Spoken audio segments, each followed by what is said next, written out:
திருநீரில் மறந்திருக்கு தெரியுமா?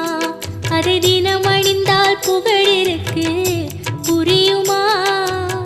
கந்தன் திருநீரில் மறந்திருக்கு தெரியுமா?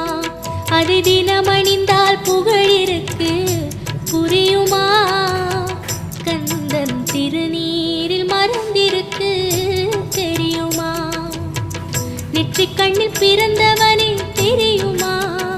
அவனை சுற்றி வந்த பலனே